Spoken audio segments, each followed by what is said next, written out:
O que eu queria começar falando hoje, eu tinha sugerido antes no grupo, como tema, a questão do fim do trabalho, porque é um assunto que tem aparecido e sido discutido em muitos canais e meios, especialmente por gente muito importante no mundo, em função do desenvolvimento das tecnologias de inteligência artificial e automação, que já estão, né, roubando, diminuindo muitas vagas de trabalho e que no futuro próximo vão deixar muito mais gente desempregada.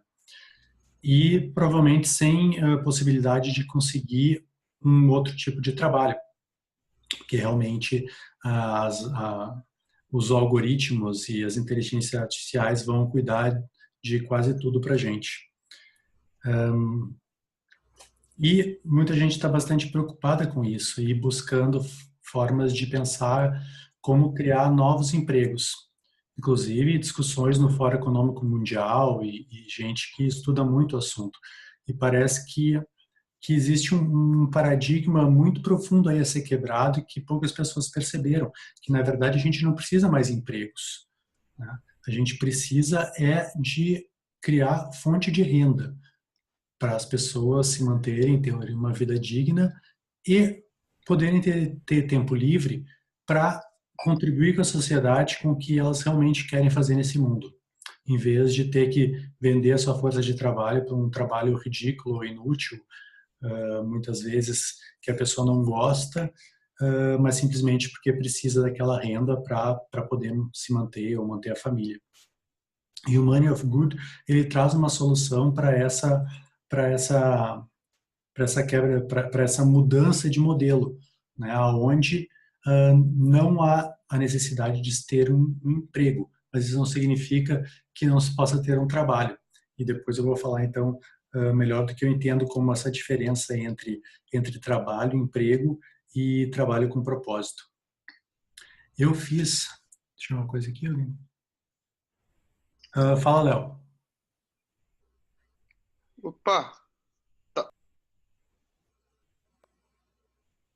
Queria perguntar alguma coisa? Opa, não. Não, apareceu aqui que o Léo levantou a mão.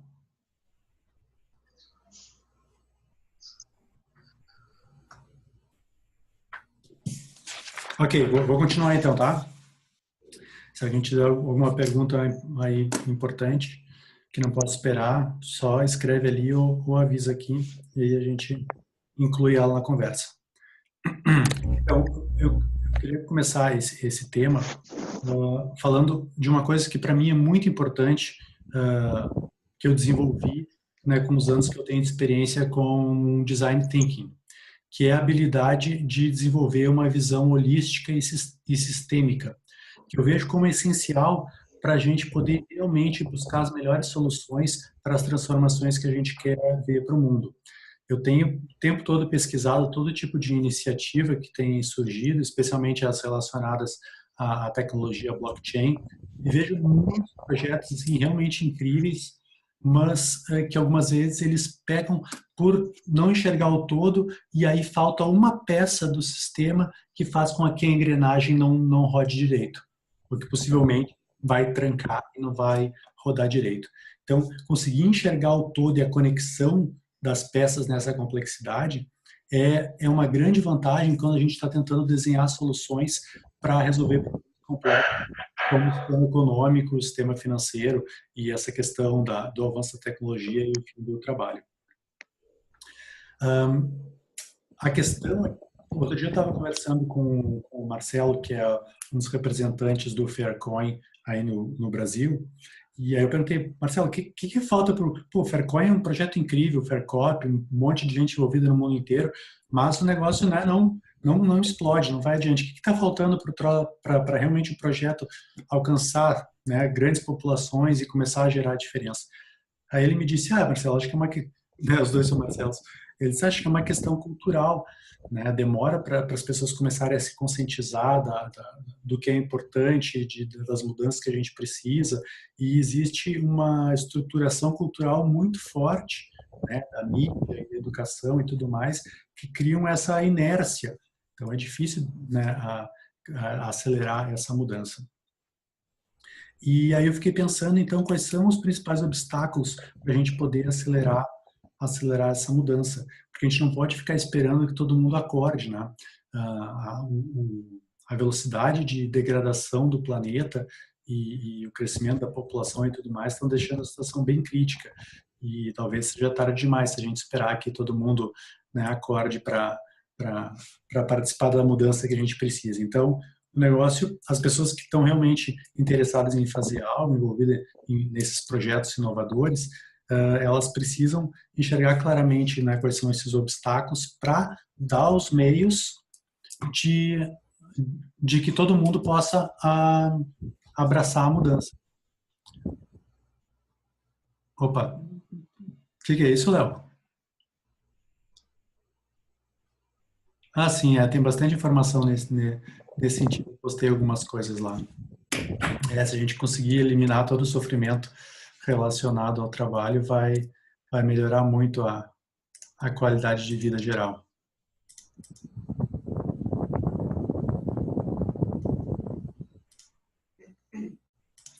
Beleza, vamos voltar aqui. Eu não sei como é que apareceu essa tela aqui agora. Deixa eu ver como é que eu volto para todo mundo. Não iria. Ok. Então, pensando a respeito, eu cheguei aos três que eu enxergo como principais obstáculos para a gente acelerar essa mudança. O primeiro é a ignorância, né? A pessoa realmente desconhecer os problemas que a gente tá enfrentando. Oi, Leandro Marina, tudo bom?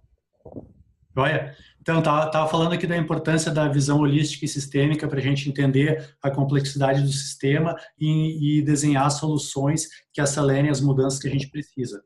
E aí, eu, né, refletindo a respeito, cheguei a três principais obstáculos para acelerar essa mudança. O primeiro é a ignorância, né? Também, dentro da visão budista, é a principal razão do sofrimento. Mas o fato de muitas pessoas ignorarem a situação que a gente está vivendo e os problemas que a gente está enfrentando faz com que elas realmente não se importem. Um exemplo bom disso é agora essa abundância de vídeos e informações que a gente tem visto sobre o problema dos plásticos nos oceanos, né? Acho que muita gente nunca tinha parado para pensar que aquela garrafinha d'água que ele toma e joga ali no lixo vai parar dentro do oceano e que a quantidade de plástico que está sendo jogada no oceano, daqui a 5 anos vai ter mais plástico do que peixe. As pessoas têm acesso a essa informação, elas querem sabendo de quão crítico é isso. Isso é o primeiro passo para, de repente, despertar a consciência e dizer, mas vamos acabar com o oceano, a gente precisa fazer alguma coisa, né? A gente vai para o segundo obstáculo, que é a inércia. A pessoa até pode dizer, pá, realmente, né, que horror, o oceano está cheio de plástico, mas o que eu posso fazer, né? Ou, a minha vida aqui do jeito que tá bom, isso aí não me afeta diretamente, então nem vou me preocupar. Ou se a pessoa realmente começa a se importar e decide fazer alguma coisa, o outro fator da inércia é tipo, o que eu posso fazer sozinho para resolver um problema desse tamanho? Né? E aí vem de novo, então, as pessoas que estão trabalhando nessas plataformas, trazer soluções sistêmicas aonde todos os indivíduos possam colaborar, né, um pouquinho, cada um pouquinho, para que a gente consiga, então, acelerar a mudança, porque sozinho é muito difícil. Então, a gente passa para o terceiro obstáculo, que é a insuficiência, né? Ignorância, inércia e insuficiência. Insuficiência é o quê? Digamos que a pessoa passou da ignorância para o conhecimento, ficou sabendo do problema do plástico no oceano e realmente se preocupou com isso. Aí ela saiu da inércia e pensou, tá, o que eu posso fazer? Eu quero fazer alguma coisa para isso. Aí ela passa para o terceiro obstáculo, que é a insuficiência, que é o quê? Falta de recursos. Pode ser falta de conhecimento, olha, não sei como resolver esse problema. O principal deles, que é falta de tempo, né? Tu até pode querer se envolver, tu sabe que tem ONGs que trabalham para resolver o problema do plástico, tu sabe que tem várias formas cooperativas que tu pode fazer ser voluntário, mas simplesmente a pessoa não tem tempo, porque está sempre envolvida no trabalho e com as outras funções. Pode ser a insuficiência de falta de recursos humanos, tipo, quem mais que eu vou envolver? Eu preciso de alguém que entenda de engenharia, alguém que entenda de programação. E, muito importante, a falta de recurso financeiro, né? Muitas vezes, para fazer algo acontecer, tu precisa ter algum investimento para desenvolver o programa, para construir a máquina que vai transformar o plástico, enfim. Então, esses três obstáculos a gente tem que ter em vista para pensar em como vai desenvolver as soluções que vão acelerar o processo de mudança. E, como eu falei no outro encontro, e depois até escrevi um texto lá no Medium falando da diferença entre a enxada, o negócio e o Airbnb, que é a ferramenta, né, na verdade é entre enxada, um mercadinho e o Airbnb, que significa a enxada é uma ferramenta, o mercadinho é um negócio, o Airbnb uma plataforma. Desculpe.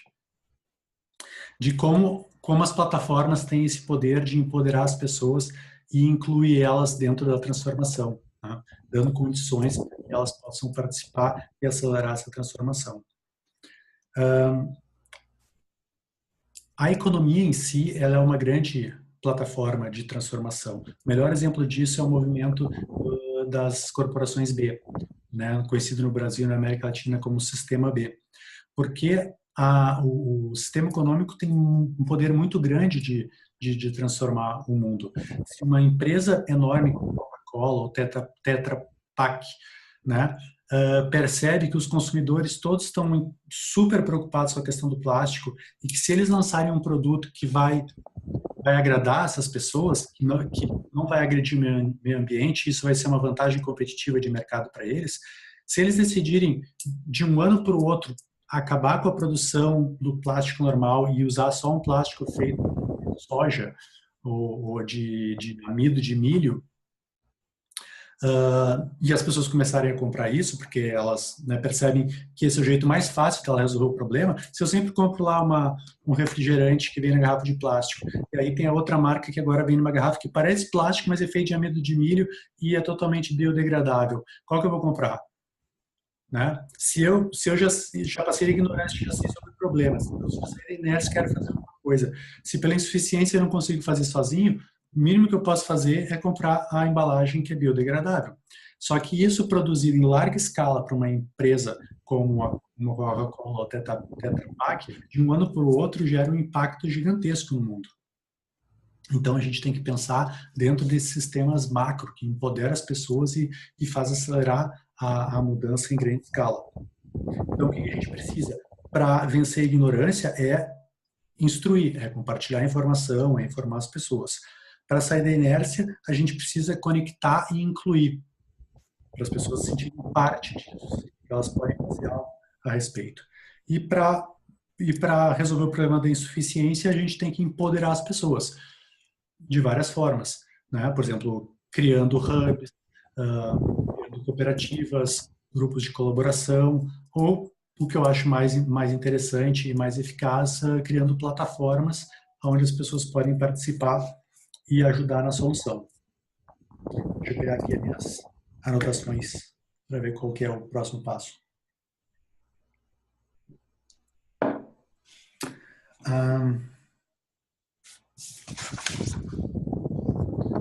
Então, falando do Money of Good como plataforma, né? No outro encontro eu comentei sobre o efeito Kodak, que é a ideia de tornar a solução tão vantajosa, tão interessante e tão acessível que as pessoas naturalmente vão migrar de um sistema para o outro. Isso, quando eu estou falando agora de sistema, eu estou falando do sistema financeiro e econômico. Para quem não pegou a primeira conversa que eu falei do efeito Kodak, é a ideia de quando as pessoas pararam de usar máquinas de fotográficas com filme e começaram a usar máquinas fotográficas digitais, simplesmente porque elas ofereciam muito mais vantagens. Eu podia tirar infinitas fotos de graça, ver a foto em tempo real, compartilhar com os amigos, usar filtros. Então as pessoas passaram a usar o sistema porque era melhor. E isso é o que a gente tem buscado desenvolver na plataforma Money of Good. Desenvolver o sistema de tal forma que qualquer pessoa sinta uma atração inevitável de começar a usar esse sistema, porque ele é muito vantajoso e porque ele é muito fácil. Ele funciona na mesma linguagem.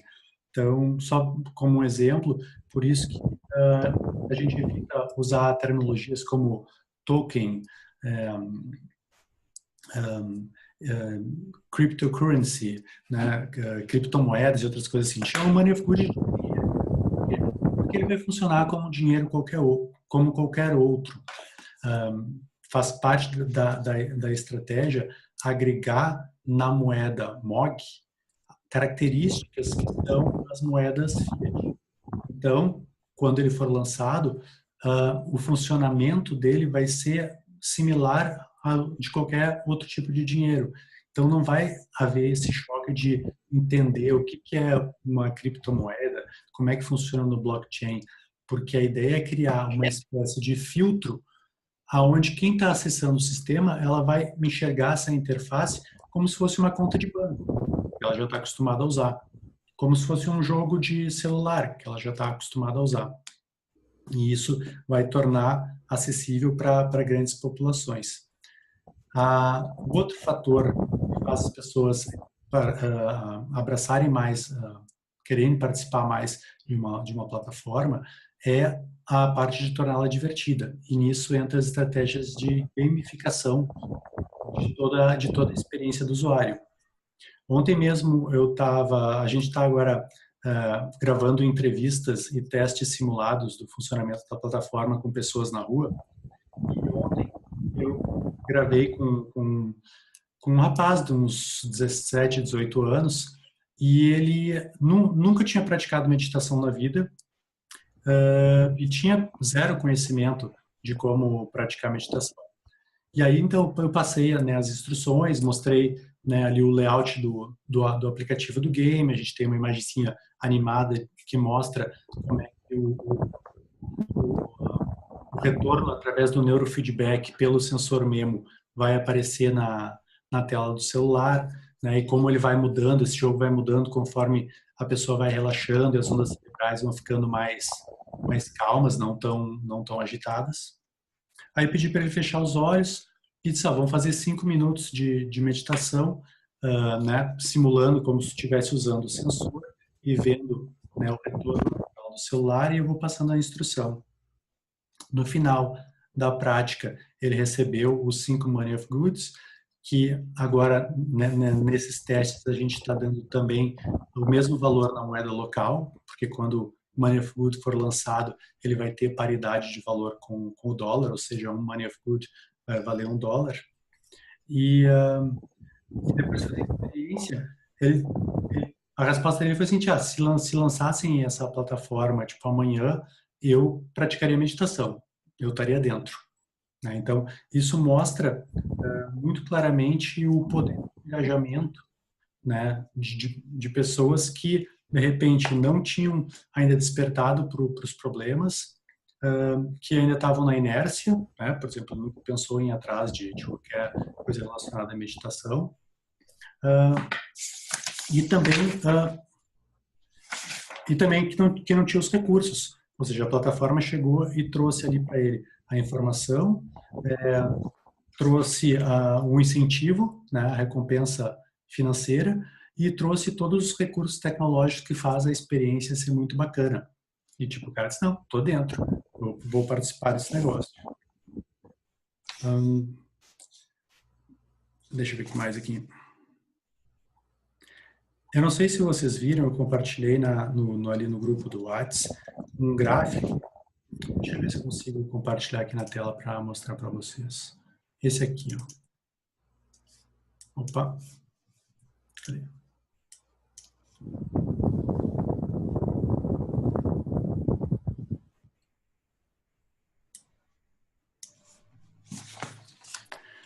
Segundo dados do Fórum Econômico Mundial, 90% da população mundial compartilha menos de 16% da riqueza mundial.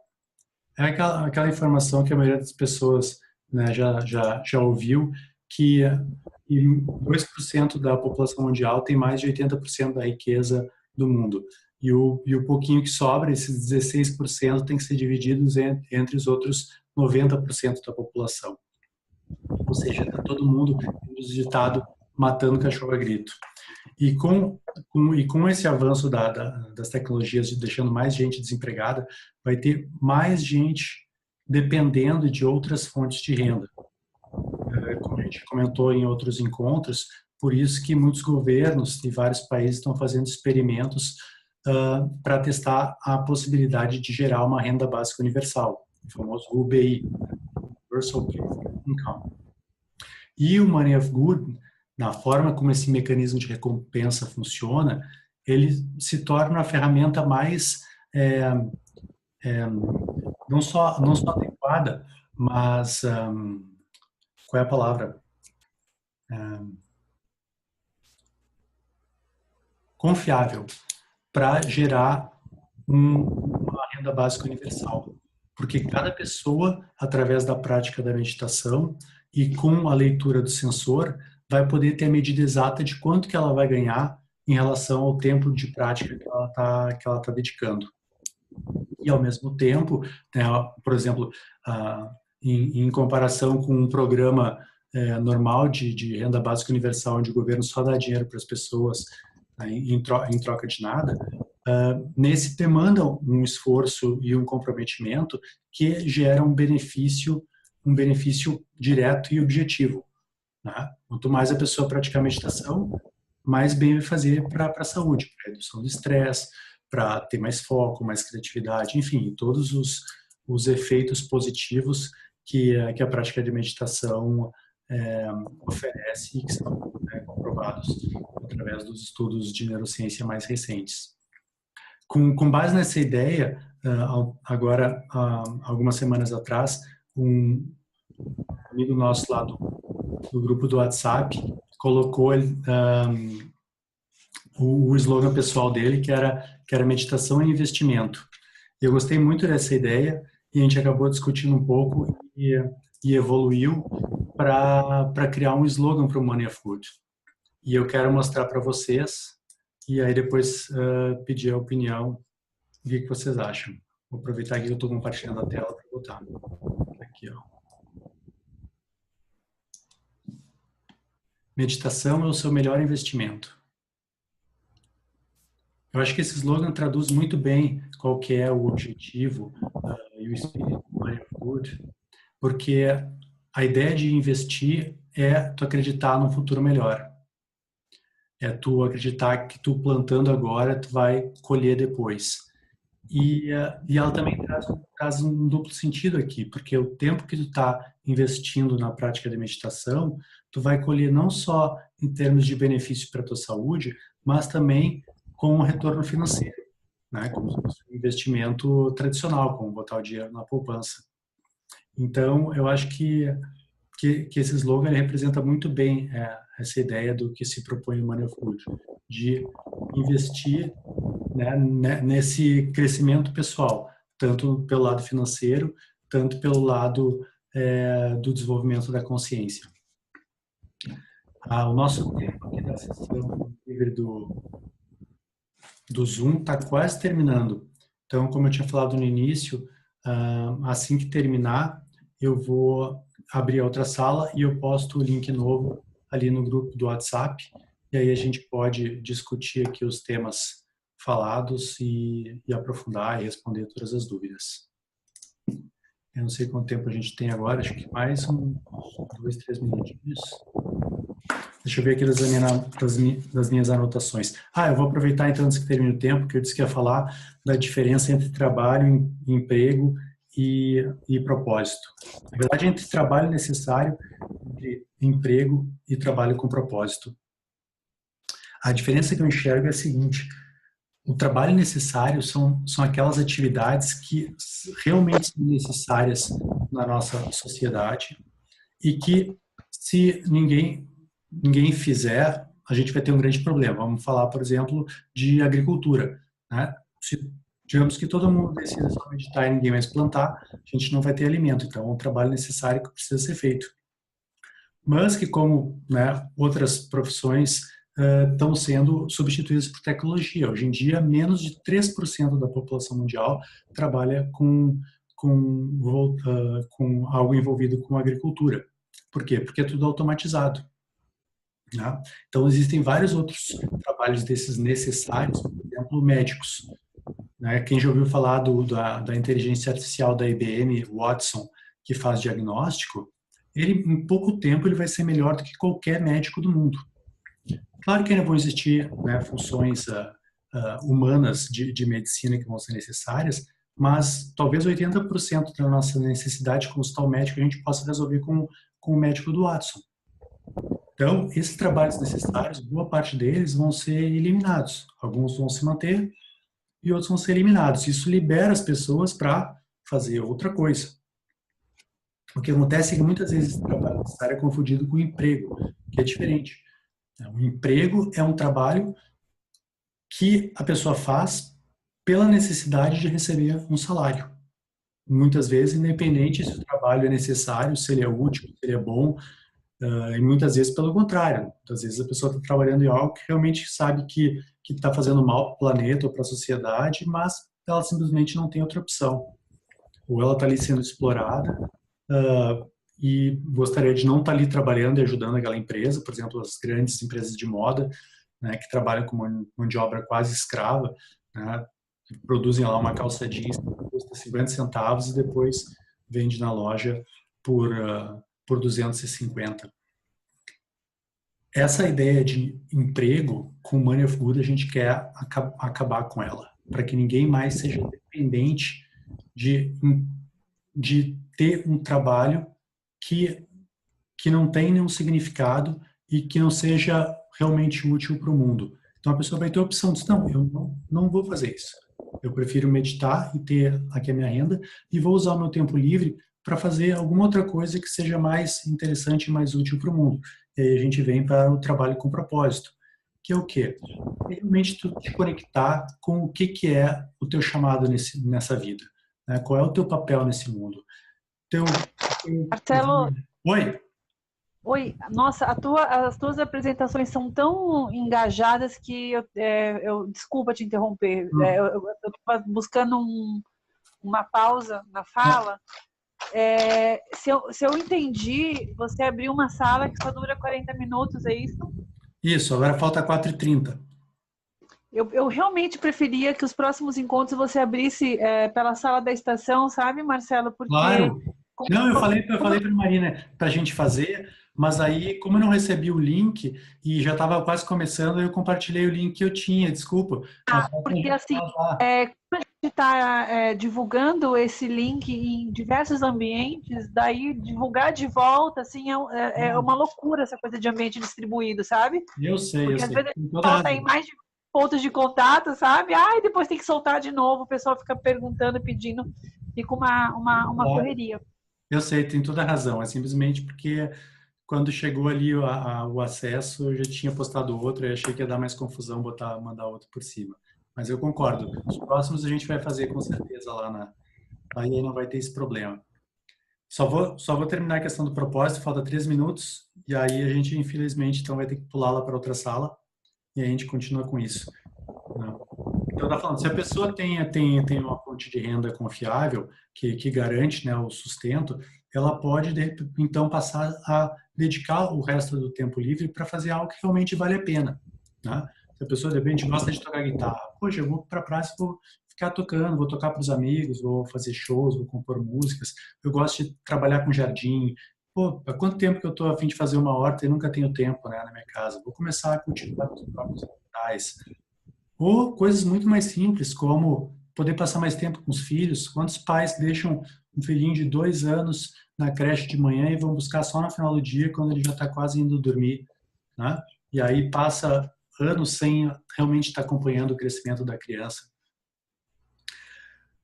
Esse trabalho com propósito é o que realmente vai fazer do mundo um lugar muito melhor e mais feliz, porque as pessoas vão se realizar fazendo o que elas realmente querem, o que elas realmente se sentem à vontade, se sentem felizes, se sentem, né, chamadas a fazer para contribuir. Marcelo, eu acabei saindo, desculpe novamente, eu devo abrir então um link por essa sala que não cai? Porque daí eu já vou fazendo isso. Pode ser, claro. Então tá bom. Então eu vou sair e já passo o link, tá bom? E aí tu cola aí no grupo da gente? Eu vou colocar no grupo do WhatsApp, justamente, tá bom? Joia, beleza. Falta uns minutos, corre lá então.